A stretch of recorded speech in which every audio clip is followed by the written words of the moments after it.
যেটা দেখবো সেটা হচ্ছে উত্তরায়ণ এবং দক্ষিণায়ন, এই দুটো জিনিস কি কি। ঠিক আছে, তো উত্তরায়ণ মানে হচ্ছে ধরো পৃথিবী এটা আছে, এটা পৃথিবী, আমি কি বলেছিলাম আগের দিন, এটা হচ্ছে আমাদের নিরক্ষরেখা, এটা হচ্ছে কর্কটক্রান্তি রেখা এবং এটা হচ্ছে মকরক্রান্তি রেখা। আমি বলেছিলাম যে আমাদের আমাদের সূর্যের মুভমেন্টটা কি হয় পৃথিবীর সাপেক্ষে, ধরো এটা সূর্য, ঠিক আছে, সূর্য এখান থেকে এতটা পর্যন্ত মুভমেন্ট করে আবার ফিরে আসে, তাই তো। যখন সূর্য দক্ষিণ গোলার্ধে থাকবে, দক্ষিণ গোলার্ধ থেকে উত্তর গোলার্ধের দিকে যখন মুভ করবে, এই ঘটনাটাকে আমরা উত্তরায়ণ বলে থাকি। যখন উত্তর দিকে যাচ্ছে তাহলে নর্থ ওয়ার্ড মুভমেন্ট, ইংলিশে বলা হয় northward movement, northward movement উত্তর দিকে যায়। বাংলায় যেটা এই যেটাকে আরেকটা বলে থাকি আমরা সামার সলস্টিস যখন হয়, ঠিক আছে, সামার সলস্টিস, তো এটাকে আমরা উত্তরায়ণ বলে থাকি। তো এই ঘটনাটা কবে ঘটবে ভালো করে খেয়াল করলে আমরা দেখতে পাবো যে এই তারিখটা কবে, সেটা হচ্ছে 22শে ডিসেম্বর, ইয়েস। আর এই তারিখটা কবে, সেটা হচ্ছে 21শে জুন। তাহলে উত্তরায়ণটা কখন শুরু হয়, 22শে ডিসেম্বর, যে শেষ হয় কখন, 21শে জুন। বোঝা গেল, এটাকে উত্তরায়ণ বলে থাকি, নর্থ, এটা হচ্ছে সাউথ। তাহলে সূর্য যখন কি করে উত্তর দিকে মুভমেন্ট করে তখন সেটাকে আমরা উত্তরায়ণ বলে থাকি। বোঝা গেল, প্রত্যেকের ক্লিয়ার হয়েছে জায়গাটা। আর দক্ষিণায়ন কখন, যেটা উইন্টার সলস্টিস, সেটা হচ্ছে সাউথ ওয়ার্ড মুভমেন্ট। তাহলে একই ঘটনা ঘটবে, কি ঘটবে, কিন্তু সূর্য এখন কোথায় আছে, উত্তরায়ণে যখন আছে, উত্তরায়ণ মানে সে এখন কর্কটক্রান্তি রেখাতে পৌঁছে গেছে, সূর্য আমার এখানে আছে, তাই তো, এখানে সূর্য আছে। এরপর সূর্য কোন দিকে মুভ করবে, তাহলে নর্থে আছে, এরপর সাউথে মুভ করবে, তাহলে সাউথ ওয়ার্ড মুভমেন্ট মানে দক্ষিণ দিকে মুভ করছে, তাই দক্ষিণায়ন। তাহলে এই ঘটনাটা শুরু হচ্ছে কবে, 21শে জুন। তাহলে দক্ষিণায়ন শুরু হয় 21শে জুন এবং শেষ হয় 22শে ডিসেম্বর। তাহলে এখানে কোশ্চেন এটা পড়ে যে উত্তরায়ণ কখন শুরু হবে, ঠিক আছে। তাহলে উত্তরায়ণ শুরু হলে যদি বলে তখন 22শে ডিসেম্বর। এবার আমরা ভাববো হয়তো 21শে জুন হবে, কারণ 21টা তো উত্তর দিকে আছে স্যার, আর 22টা দক্ষিণ দিকে আছে, তাহলে উত্তরায়ণ বলেছে মানে 21 হবে না। উত্তরায়ণটা শেষ হবে 21 তারিখ, কিন্তু শুরু হবে 22 তারিখ থেকে। বোঝাতে পারলাম উত্তরায়ণ এবং দক্ষিণায়ন এই ঘটনাটা, আশা করি সকলে বুঝতে পেরেছো। এই ছবিটা দেখলেই তোমরা বুঝতে পারবে যে আমাদের সূর্য কিভাবে পৃথিবীর সাপেক্ষে মুভমেন্ট করছে। অ্যাকচুয়ালি তো মুভমেন্ট করছে পৃথিবী, কিন্তু আমি যদি পৃথিবীর সাপেক্ষে ধরি তাহলে সূর্য কিভাবে মুভমেন্টটা করছে। দেখো পৃথিবী এক সাইডে, এই সাইডে থাকছে, তাহলে সামার হচ্ছে আস্তে আস্তে ঘুরে যাচ্ছে, দেখো এই সাইডটা, আর এই সাইডটা চেঞ্জ হয়ে যাচ্ছে, অটাম হচ্ছে, তারপরে আবার উইন্টার, স্প্রিং, এভাবে কিন্তু আমাদের ঘুরতে থাকে। তাহলে আমাদের ঋতু পরিবর্তন হয় কিভাবে, সেটা হচ্ছে সূর্য পৃথিবীর চারিদিকে ঘুরে বলে, তার ফলে ঋতু পরিবর্তন হয়। আচ্ছা, এটা আমাদের কোশ্চেন এসেছিল আগেরবার, সূর্যের যে আবর্তন গতি, মানে সূর্য তো নিজের অক্ষের চারিদিকে ঘুরে, তো নিজের অক্ষের চারিদিকে কোন দিক থেকে কোন দিকে ঘুরে, ইস্ট টু ওয়েস্ট নাকি ওয়েস্ট টু ইস্ট, কে বলতে পারবে? পূর্ব থেকে পশ্চিম নাকি পশ্চিম থেকে পূর্ব, নিজে অক্ষের চারিদিকে সূর্য কোন দিক থেকে কোন দিকে ঘুরে, মুভমেন্টটা কোন দিকে হয়, সূর্যের মুভমেন্ট কোন দিক থেকে কোন দিকে হয়, ওয়েস্ট থেকে ইস্টে হয়। তাই আমরা পূর্ব দিকে সূর্য ওঠা দেখতে পাই। এবং দেখবো আমরা দেখো, আমরা যদি ল্যাটিটিউড এবং লঙ্গিটিউড চেঞ্জ করি তাহলে আমাদের কি পরিবর্তন হবে। দেখো ল্যাটিটিউড কোনগুলোকে বলেছিলাম, এই যে পশ্চিম থেকে পূর্ব দিকে যে রেখাগুলো, সেগুলোকে আমরা কি বলেছিলাম, ল্যাটিটিউড। ল্যাটিটিউডের বাংলা কি বলেছিলাম, এর বাংলা হচ্ছে অক্ষাংশ। তাহলে আমরা যদি অক্ষাংশ চেঞ্জ করি, অক্ষাংশ চেঞ্জ করার মানে কি, ধরো তুমি 0 ডিগ্রিতে ছিলে, তুমি আস্তে আস্তে 1 ডিগ্রি উপরে গেলে, 2 ডিগ্রি, বা 23.5 ডিগ্রিতে গেলে, বা 60 ডিগ্রিতে গেলে, 70 ডিগ্রিতে গেলে, বা 90 ডিগ্রিতে গেলে, এটা তো অক্ষাংশ চেঞ্জ করে দেবো, বা সাউথে গেলে অক্ষাংশ চেঞ্জ। তুমি যদি অক্ষাংশ চেঞ্জ করো, তোমার কিসের পরিবর্তন হবে বলতো, আমাদের যেটা পরিবর্তন হবে সেটা কিন্তু ক্লাইমেটের পরিবর্তন হবে। কিসের পরিবর্তন হবে বললাম, অক্ষাংশ যদি আমি পরিবর্তন করি সেক্ষেত্রে আমার ক্লাইমেটের পরিবর্তন হবে, মানে হচ্ছে আবহাওয়া বা জলবায়ু যেটাকে বলে থাকি, জলবায়ু পরিবর্তন হবে, তাই না। তো আমরা জানি আমাদের বিভিন্ন ক্লাইমেটিক জোন, সেগুলো আমরা আগের দিন পড়েছি, তাই না। এই জোনটাকে আমরা কি বলে থাকি, টরিড জোন, তাই না, বা উষ্ণমণ্ডল আমরা বলে থাকি। তারপরটা কি বলেছিলাম, টেম্পারেট জোন, মানে হচ্ছে টেম্পারেট জোন মানে হচ্ছে নাতিশীতোষ্ণ অঞ্চল। আর একদম উপরেরটাকে আমরা কি বলে থাকি, এটা হচ্ছে আমাদের শীতল অঞ্চল, তাই তো, এটাকে আমরা বলে থাকি কোল্ড, কোল্ড জোন, এটা হচ্ছে শীতল অঞ্চল, তাই তো। তাহলে এই তিনটে আমরা ক্লাইমেটিক জোন দেখতে পাচ্ছি। তাহলে আমরা নিরক্ষরেখা থেকে যত উপর দিকে যাবো নাতিশীতোষ্ণ, তারপরে আমরা পাবো আমরা কোল্ড জোন হয়ে যাবো। বোঝা গেল। তাহলে এখানে আমাদের যদি অক্ষাংশ আমরা চেঞ্জ করি তাহলে একইভাবে আমাদের কোনটা চেঞ্জ হবে, তাহলে আমাদের কিন্তু ক্লাইমেট বা জলবায়ু চেঞ্জ হবে। এরপর আমি যদি বলি আমরা দ্রাঘিমাংশ চেঞ্জ করব, দ্রাঘিমাংশ চেঞ্জ করার অর্থ কি, ধরো তুমি 0 ডিগ্রি বা মূল মধ্যরেখাতে ছিলে, এরপর ডান দিকে যাচ্ছ, এইদিকে 1 ডিগ্রি, 2 ডিগ্রি, 15 ডিগ্রি, বা 80 ডিগ্রি, বা বাঁ দিকে তুমি আসছো 1 ডিগ্রি 2 ডিগ্রি করে, তাই না। এটাকে আমরা অক্ষাংশ চেঞ্জ, এটাকে আমরা কি বলি, দ্রাঘিমাংশ চেঞ্জ হচ্ছে। লঙ্গিটিউড, দ্রাঘিমাংশ। দ্রাঘিমাংশ চেঞ্জ হলে আমাদের কি পরিবর্তন হবে, অক্ষাংশ চেঞ্জ হলে আমাদের বলেছি ক্লাইমেট চেঞ্জ হচ্ছে, ক্লাইমেটের পরিবর্তন। দ্রাঘিমাংশ যদি আমরা চেঞ্জ করি, 1 ডিগ্রি থেকে অন্য 2 ডিগ্রিতে যায়, বা ডান দিকে বা বাঁ দিকে যায়, তাহলে কিসের পরিবর্তন হবে, কে বলতে পারবে দেখি, উত্তর দাও। দ্রাঘিমাংশ পরিবর্তন করলে আমাদের কিসের পরিবর্তন হবে? এটা হচ্ছে টাইম চেঞ্জ হবে। কি চেঞ্জ হবে বললাম? সেটা হচ্ছে টাইম চেঞ্জ হবে। টাইম কি চেঞ্জ হবে? সময়ের পরিবর্তন হবে। অন্য কালার লিখি, শোনা যাচ্ছে তো আমার কথা? ঠিক, টাইম চেঞ্জ হবে, টাইম বা সময়ের পরিবর্তন হবে, সময়। আচ্ছা, আগের দিন তো তোমাদের পড়িয়েছি জিএমটি, পড়েছি না? সময়ের পরিবর্তন হচ্ছে। দেখো, আমি যদি এই দিক থেকে এদিকে যাই, পশ্চিম থেকে পূর্ব বা পশ্চিম থেকে পূর্ব থেকে পশ্চিম, আমরা কি বলেছিলাম? একদিন এগিয়ে যাব, এই যে, বা একদিন আমরা পিছিয়ে যাব, তাই না? তাহলে কিসের পরিবর্তন হচ্ছে এখানে? সময়ের পরিবর্তন হচ্ছে। ডেট বলতে পারো বা সময়ের পরিবর্তন হচ্ছে। তাহলে দ্রাঘিমাংশ যদি পরিবর্তন করে কেউ, তার সময় পরিবর্তন হবে। আর যদি কেউ অক্ষাংশ পরিবর্তন করে, তার ক্লাইমেট বা জলবায়ু বা আবহাওয়া পরিবর্তন হবে। ক্লিয়ার হয়েছে? অক্ষাংশ চেঞ্জ করলে তোমার কিন্তু সময়ের পরিবর্তন হবে না। অক্ষাংশ বরাবর থেকে এই অক্ষাংশ বরাবর এইদিকে যাচ্ছ, তুমি কিন্তু তুমি ধরো একটা লঙ্গিটিউড ধরেই যাচ্ছ, তোমার দ্রাঘিমাংশ রেখাটা হচ্ছে এই দ্রাঘিমাংশ। আমি কি বলছি বোঝার চেষ্টা করো। ধরো তুমি এখানে ছিলে, এখান থেকে জাম্প করে এদিকে যাচ্ছ, তাহলে তোমার কিটা চেঞ্জ হলো? দেখো, অক্ষাংশটা চেঞ্জ হলো। তুমি কি দ্রাঘিমাংশ চেঞ্জ করলে? দ্রাঘিমাংশ তো চেঞ্জ করলে না, একই দ্রাঘিমাংশ ধরে যাচ্ছ। তো দ্রাঘিমাংশ যদি আমি চেঞ্জ না করি, আমার তো সময় চেঞ্জ হওয়ার কোনো পরিবর্তনই নেই। আবার যদি আমি কি বলি, আবার যদি উল্টোটা বলি, আমি ধরো দ্রাঘিমাংশ পরিবর্তন করব, দ্রাঘিমাংশ পরিবর্তন করব, ঠিক আছে, কিন্তু আমি একই অক্ষাংশ বরাবর যাব, আমি একই অক্ষাংশ বরাবর যাব, ঠিক আছে। তাহলে সেক্ষেত্রে আমার কি পরিবর্তন হবে? ধরো আমি ছিলাম এখানে, ধরো আমি ছিলাম এখানে, ঠিক আছে, এখানে চলে গেলাম। দেখো আমি কি পরিবর্তন করলাম? দ্রাঘিমাংশ পরিবর্তন করলাম, কিন্তু অক্ষাংশ তো আমার একই আছে, মানে আমি সেই টেম্পারেট জোনেই থাকবো বা নাতিশীতোষ্ণ মন্ডলের মধ্যেই থাকবো। আমি বোঝাতে পেরেছি জায়গাটা? দ্রাঘিমাংশ পরিবর্তন মানে সময়ের পরিবর্তন, অক্ষাংশের পরিবর্তন মানে ক্লাইমেটের পরিবর্তন। এই জায়গা থেকে অক্ষাংশ দ্রাঘিমাংশ থেকে কয়েকটা ইম্পর্টেন্ট জিনিস আমরা একটু দেখে নিই, এগুলো কোশ্চেনে আছে। ডোলড্রাম, ডোলড্রাম কোন অঞ্চলটাকে বলা হয়? তো আমরা প্রত্যেকেই জানি যে এই অঞ্চলটাকে আমরা নিরক্ষরেখা বা বিষুব রেখা বলে থাকি, তাই না? তো এই নিরক্ষরেখা বা বিষুব রেখা কি হয়? এখানে সূর্য লম্বভাবে কিরণ দেয়। কখন? দুবার কিরণ দেয়। আমরা উত্তরায়ণ এবং দক্ষিণায়ন পড়লাম, সামার সলস্টিস এবং আমরা উইন্টার সলস্টিস করলাম। তাহলে সূর্য কি করে? সূর্য এখান থেকে এখানে মুভ করে। তাহলে যখন একবার যাচ্ছে, সেই যাওয়ার সময় একবার এখানে লম্বভাবে কিরণ দিচ্ছে, আবার দক্ষিণায়নের সময় যখন ফিরে আসছে, তখন আরেকবার লম্বভাবে কিরণ দিচ্ছে। তাহলে এই জায়গায় কি করে? নিরক্ষরেখার উপর সূর্য লম্বভাবে কিরণ দেয়। তাহলে এখানে প্রচন্ড তাপ হয়, তাই না? নিরক্ষরেখা বরাবর প্রচন্ড তাপ হয়। তাই কি হয় জানো? এখানে প্রত্যেক দিন দুপুর 2টোর সময় বৃষ্টি হয়। নিরক্ষরেখার যে অঞ্চলগুলো থাকে, আমাদের যে বড় বড় যে আমাদের যে জঙ্গলগুলো থাকে, অরণ্যগুলো থাকে, সেখানে প্রত্যেকদিন দুপুর 2টোর সময় বৃষ্টি হয়। তাই এটা 2 o'clock রেইনফল বলা হয়। কারণ এখানে প্রচন্ড রকম ভাবে গরম থাকে এবং আমাদের যে জলগুলো থাকে, নদী নালা বা সমুদ্রের জলগুলো কি হয়ে যায়? বাষ্পীভূত হয়ে উপরে চলে যায় এবং সেখানে একটা নিম্ন থেকে নীরব বাতাস অঞ্চল, মানে এখানটা প্রায় শান্ত প্রকৃতির আমরা বলতে পারি। তাহলে এই ডোলড্রাম অঞ্চলটা কি? এই যে ডোলড্রাম যে অঞ্চলটা, সেটা হচ্ছে খুব শান্ত প্রকৃতির অঞ্চল। এখানে বাতাসের প্রবাহ বা বায়ু প্রবাহ হয় না বললেই চলে, ঠিক আছে। তাই এখানে কি হয়? জাহাজ চলাচল করতে সমস্যা। তাহলে জাহাজ কিভাবে যায়? আমরা জানি পাল তোলা, তাই না? পাল থাকে জাহাজের মধ্যে। এই পাল কি যত হাওয়া দেবে জাহাজটাকে তত নিয়ে যেতে সাহায্য করবে, ইঞ্জিনের দক্ষতা তত কম লাগলেও হবে। তাহলে এইখানে যদি কোনো বাতাস না বয়, সমস্ত বাতাসটা যদি উপরে চলে যায়, ঠিক আছে, এয়ারটা, এবং সেখানে বৃষ্টিপাত ঘটিয়ে দেয়, তাহলে বাতাসটা কি অনুভূমিক ভাবে দিচ্ছে না? মানে যেভাবে আমার দরকার, আমার বাতাসটা দরকার ছিল কিভাবে বলতো? বাতাস আমার যাওয়ার দরকার ছিল এই সাইড থেকে এই সাইডে, অন্য কালার নেই, আমার বাতাস এই সাইড থেকে এই সাইডে বা এই সাইড থেকে এই সাইডে, সেভাবে না এসে বাতাস কি উপর দিকে চলে যাচ্ছে। তাহলে কি আমার জাহাজ চলাচলে অসুবিধা হচ্ছে, জাহাজ শান্ত মঞ্জলের মধ্যে যেতে হচ্ছে। তাই এই অঞ্চলটাকে আমরা বলে থাকি ডোলড্রাম অঞ্চল। দেখো এখানে লেখা আছে ডোলড্রাম। কোন অঞ্চলটা বললাম তাহলে? সেটা হচ্ছে আমাদের নিরক্ষরেখা বরাবর যে অঞ্চলটা, সেই অঞ্চলে বাতাসের প্রভাব প্রায় থাকে না বললেই চলে। এই অঞ্চলটাকে নেক্সট আসবো আমরা অশ্ব অক্ষাংশ, বা যেটাকে আমরা হর্স ল্যাটিটিউড বলে থাকি। এটাও খুব সুন্দর একটা জায়গা। সেটা হচ্ছে আমাদের উত্তর এবং দক্ষিণ গোলার্ধের 30 ডিগ্রি উত্তর এবং 30 ডিগ্রি দক্ষিণ। দেখো আমরা মোটামুটি এইখানে 23.5 ডিগ্রি থাকে, তার একটু উপরে রাখছি।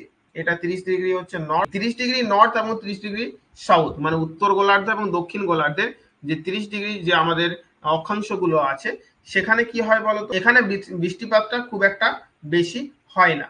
তাহলে এখানে কি হয়? এখানে কিন্তু কিভাবে এই অশ্ব অক্ষাংশ যেটা আছে, এখানে সবসময় সমানভাবে বাতাসের পরিবর্তন হয়, ঠিক আছে, মানে সমানভাবে বাতাস সেখানে আমাদের পৌঁছায় না। কখনো জোরে বাতাস বয়, কখনো আবার হালকা বাতাস বয়। তাহলে কি হয়? আমাদের যে জাহাজগুলো থাকে, জাহাজে মেনলি কি আছে? জাহাজে মেনলি আমাদের ট্রেডিং হয়, ট্রেড হয় জাহাজের মাধ্যমে, তাই না? ট্রেডিং আইটেমস গুলো আসে। তো সেই সময় কি হতো? ঘোড়া আসতো বিদেশ থেকে বা মিডিল ইস্ট গুলো থেকে আমাদের ঘোড়া আসতো, আমরা জানি, তাই না? মিডিল ইস্ট থেকে ঘোড়াগুলো নিয়ে আসতো জাহাজে করে।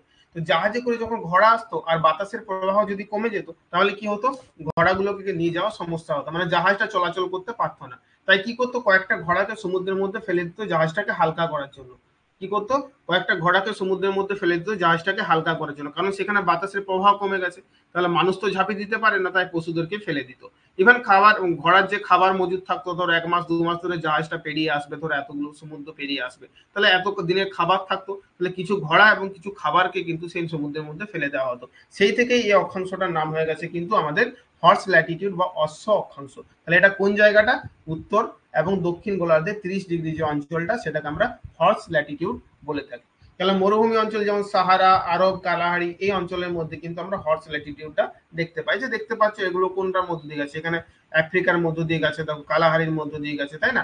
আমাদের সাহারা অঞ্চলে, সাহারার ওখানে গেছে থর মরুভূমি, এটাকে পুরোটাই আমরা অশ্ব অক্ষাংশের মধ্যে বলতে পারি। সেটা 30 ডিগ্রি নর্থ এবং 30 ডিগ্রি সাউথ, দুদিকেই কিন্তু একই রকম বাতাসের প্রবাহ। আমরা দেখবো ট্রেড উইন্ড বা বাণিজ্য বায়ু, সেটা কোনটা। বাণিজ্য বায়ু হচ্ছে আমাদের একটা স্টেডি উইন্ড বলে থাকি। এখানে স্টেডি উইন্ড মানে এইখানে এটা হচ্ছে সারা বছর বা সবসময় একই রকম ভাবে বাতাসটা বইতে থাকে। একই আমরা দেখলাম ডোল ড্রাম, যেখানে কি কোন রকম বাতাসের প্রবাহ ছিল না, তাই এটাকে শান্ত মন্ডল বলে থাকছিলাম। আমরা দেখতে পেলাম অশ্ব অক্ষাংশ, সেখানে বাতাসের বেগ কমে যাচ্ছিল, তাই ঘোড়াগুলোকে ফেলে দিতে হচ্ছিল। আর এই ট্রেড উইন্ড যেটা বাণিজ্য বায়ু, এখানে কিন্তু সবসময় কিন্তু বাতাস বয়। তাহলে ট্রেড উইন্ডটা দেখো এদিক থেকে আসছে, এদিক থেকে উইন্ড একটা আসছে, ঠিক আছে। আমি এটা অন্য কালার নিচ্ছি তোমাদের বোঝার সুবিধার জন্য, ধর ইয়েলো কালার নিচ্ছি, এদিক থেকে একটা আসছে, আর দেখো এদিক থেকেও আসছে। এই দুটোকেই আমরা ট্রেড উইন্ড বলে থাকি, বুঝতে থাকলে। তো ট্রেড উইন্ড দেখো আমাদের বাতাসের নাম কিভাবে হয় জানো তোমরা, আমরা উইন্ড যখন পড়াবো তখন আরো ভালো করে জানবো। এখন একটা আমি জাস্ট বলে রাখছি বাতাসের নাম কিভাবে হয়। বাতাস যে দিক থেকে আসে সেই দিক থেকে তার নাম হয়, তাই তো। তাহলে এটা বলো, আমরা জানি ম্যাপ ওয়াইজ এটা হচ্ছে ইস্ট, এটা হচ্ছে ওয়েস্ট, এটা হচ্ছে নর্থ, এটা হচ্ছে সাউথ। তাহলে এই বাতাসটা কোন দিক থেকে এসছে বলো তো, এই বাতাসটার নাম কি হবে। ও যাচ্ছে কিন্তু সাউথ ওয়েস্ট এইভাবে বইছে, কিন্তু আসছে কোন দিক থেকে, নর্থ ইস্ট থেকে আসছে। তাহলে বাতাস যেদিক থেকে আসে সেদিক থেকে তার নামকরণ করা হয়। তাহলে এই বাতাসটার নাম হয়ে গেল নর্থ ইস্ট ট্রেড উইন্ড, ঠিক আছে। দেখো এখানে লেখা আছে, দেখো তোমরা ছবি দেখতে পাবে, এটা হচ্ছে নর্থ ইস্টার্লি ট্রেড উইন্ডস, এই দিক থেকে বাতাসটা আসছে। তাহলে তোমরা বলো এদিক থেকে যে বাতাসটা গেছে এটার নাম কি। তাহলে এটা দেখো এদিক থেকে গেছে, তাহলে এটার নাম হয়ে যাবে সাউথ ইস্টার্লি ট্রেড উইন্ড। তাহলে ট্রেড উইন্ডটা দেখো আমাদের নিরক্ষরেখার আশেপাশেই বয়, কিন্তু সেটা নর্থ ইস্ট থেকে এবং সাউথ ইস্ট থেকে আসে, এটাকে আমরা ট্রেড উইন্ড বলে থাকি। ট্রেড উইন্ডের বৈশিষ্ট্য কি, সারা বছর একই রকম ভাবে এখানে কিন্তু বাতাস বয়। তাহলে কি ট্রেড উইন্ড নামটা কোথা থেকে এলো, বাণিজ্য নামটা। তাহলে বাণিজ্য করার জন্য আমার কি দরকার, আমরা জানি আমাদের জাহাজে বাণিজ্য হয়, আর জাহাজের মধ্যে কি থাকে, পাল থাকে। তাহলে পাল যত আমাদের বাতাসের প্রবাহ স্টেডি হবে, মানে সারা বছর যদি একই রকম ভাবে বাতাস বইতে থাকে, তাহলে আমাদের সেই রুটে আমরা যদি জাহাজগুলোকে চলাচল করে, তাহলে জাহাজের কিন্তু কোনো অসুবিধা হবে না। তার জন্য এই বাতাসটাকে আমরা বাণিজ্য বায়ু বলে থাকি, বাণিজ্যের ক্ষেত্রে খুব কাজে লাগে। বোঝা গেল।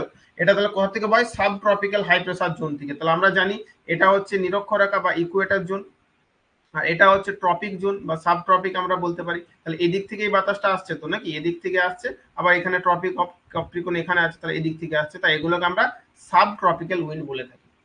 নেক্সট আমরা দেখবো আইআরসিটি, এর ফুল ফর্মটা পড়ে অনেক সময়, ফুল ফর্মটাই পড়ে, এখান থেকেই কোশ্চেন হয়ে যায়। তো তোমরা জানো তোমাদের গ্রুপ সি এবং গ্রুপ ডি এর জন্য গ্যাজেট পাবলিশ হয়ে গেছে, নোটিফিকেশন হয়তো খুব কদিনের মধ্যে চলে আসবে, এবং এক্সামটা হয়তো নভেম্বরের মধ্যেই হবে।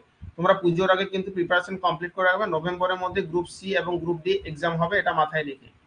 তো এখন যে পড়াটা তোমরা পড়ছো, এটা শুধুমাত্র যে আপার প্রাইমারিতে কাজে লাগবে এমনটা নয়, যে কোনো এক্সামের জন্য এটা প্রস্তুতি রাখতে তোমাকে সাহায্য করবে অনেকটা এগিয়ে রাখতে। সেটা তুমি বলো ডাব্লিউবিসিএস প্রিলিমস, সেটা বলো তুমি ডাব্লিউবিএসএসসি গ্রুপ সি বা ডি, সেটা তুমি বলতে পারো যারা ডাব্লিউবি দিচ্ছ তাদের ক্ষেত্রে। জিওগ্রাফি সব এক্সামেই আসে, এমন কোনো এক্সাম নেই যেখান থেকে জিওগ্রাফি থেকে কোশ্চেন আসে না। তো আমি পুরোটাই তোমাদের ডিটেলসে পড়াচ্ছি, ঠিক আছে। হয়তো আমি জানি আপার প্রাইমারিতে এতগুলো ডিটেলসে কোশ্চেন আসবে না, কিন্তু জেনে রাখা ভালো, জেনে রাখতে অসুবিধা নেই।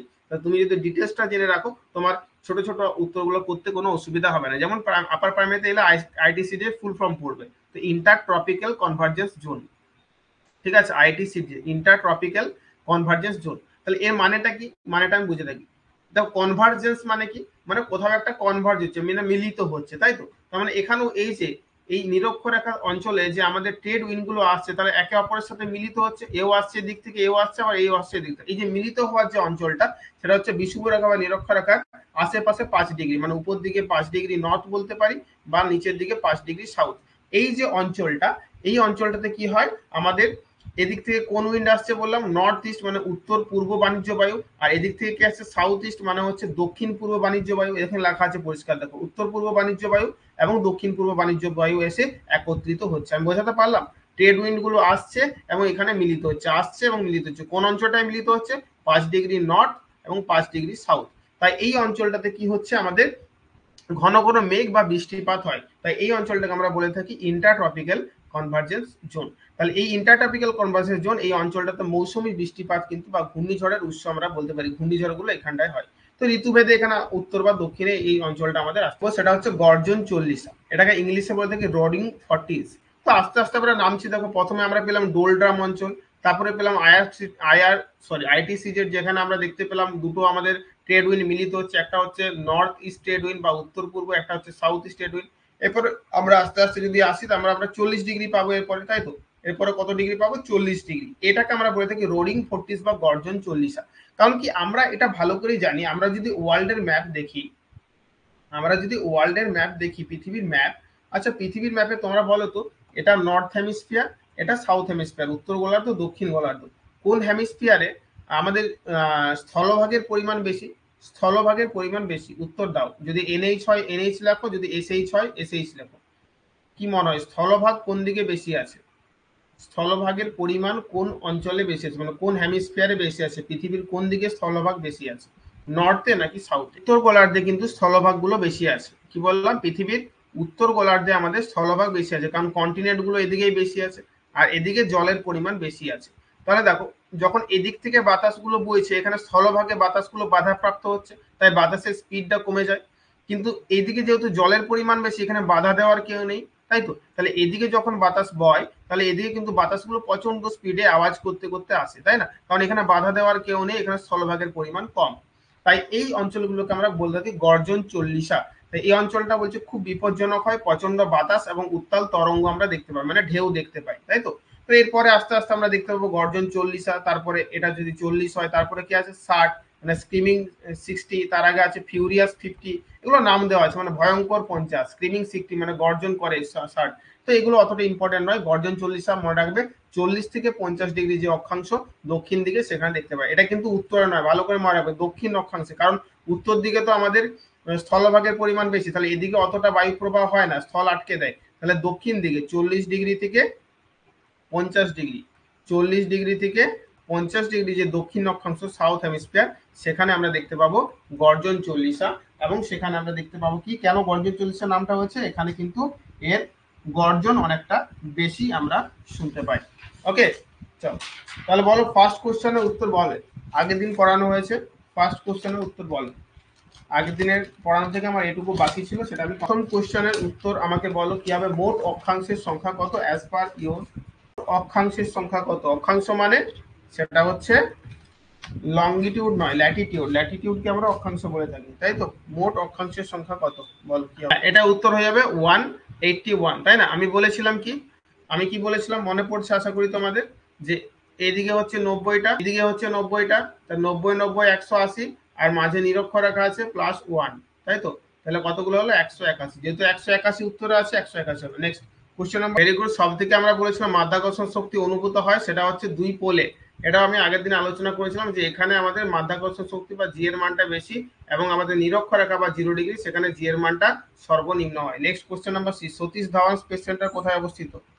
সতীশ ধাওয়ান স্পেস সেন্টার কোথায় অবস্থিত? ভেরি গুড, এটার উত্তর হয়ে যাচ্ছে তাহলে আমাদের অন্ধ্রপ্রদেশ, তাই তো? আমি স্পেস সেন্টারগুলো আগের দিন লিখে দিয়েছিলাম। নেক্সট, উত্তর গোলার্ধে মহাবিষুব কোন দিনটি? এটা তোমাদের টিক্স বলে দিয়েছিলাম, আশা করি মনে থাকবে। মহাবিষুব এবং জলবিষুব, এটার উত্তর তাহলে হয়ে যাচ্ছে আমাদের মহাবিষুব। বলেছিলাম মার্চ ফর এম আর মহাবিষুব ফর এম, তাই না? 21 21 23 22। ঘটনা আমি কি বলেছিলাম? ঘটনা বলেছিলাম 21 21 23 22। তাহলে মহাবিষুব মানে এখানে মহাবিষুব আর জলবিষুব, মার্চটা হয়ে যাবে মহাবিষুব। নেক্সট, কোন দিন সূর্য এবং পৃথিবীর মধ্যে দূরত্ব সব থেকে বেশি থাকে? তাহলে বেশি মানে কি বলেছিলাম, অপসূর না অনুসূর হবে? পৃথিবীর মধ্যে দূরত্বটা সব থেকে বেশি থাকে, সেটা হচ্ছে অপসূর। তাহলে বড় কোনটা বলেছিলাম, 3 না 4? 4 হবে, তাহলে 3 কেটে যাবে, 3 কেটে যাবে। এবার 4 ফেব্রুয়ারি না জুলাই? তো ওটা ছিল 3 জানুয়ারি, তাহলে জানুয়ারির পর কি হবে, সেটা হচ্ছে জুলাই। তাহলে অবভিয়াসলি হয়ে যাবে অপশন নাম্বার